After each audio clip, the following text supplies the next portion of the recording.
let me explain a little bit what kind of courses we offer so you have a better idea, a clear picture of what you're going to study if you come with us in the diplomacy department.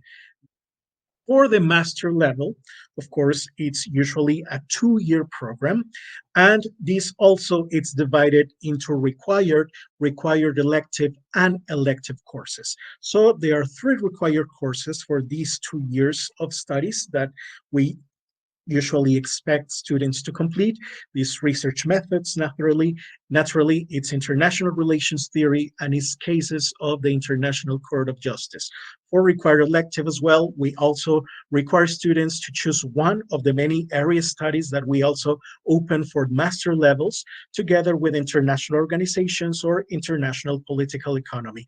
And for elective courses, we have many different choices, including traditional issues such as international security, for example, law of the sea, IPE, also rising issues such as sustainable development, global finance. You can choose other different courses from area studies and also specific countries or specific areas, foreign policies or foreign policy analysis. So usually it's very, very complete and very comprehensive. Our PhD level, for those that are interested in PhD level or programs PhD on diplomacy, also require 3 courses: the research methods, international relations theory, seminar on political economy.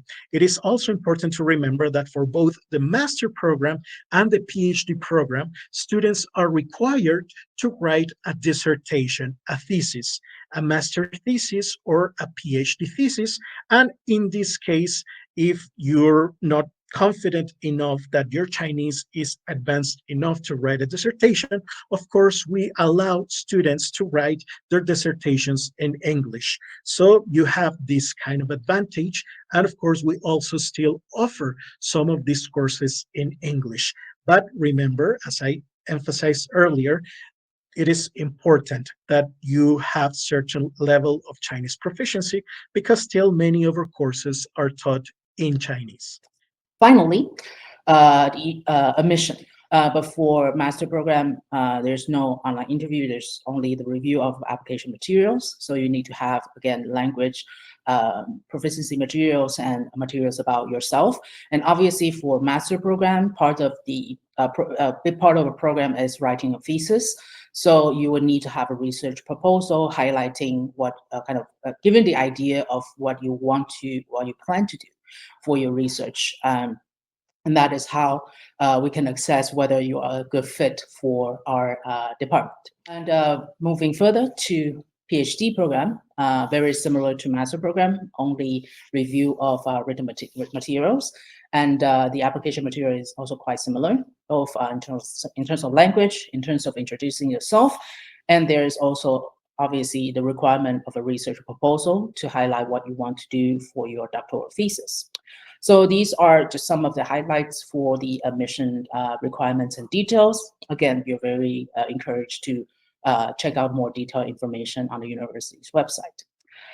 So that's mostly it for the introduction for our department, and hopefully this piqued your interest one way or another.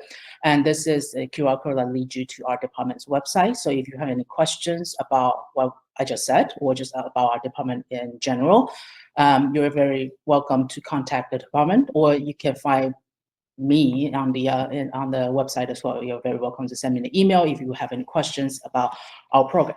And for the application, details about the application and also information about the university's office for international cooperation, these are the QR code that will lead you there.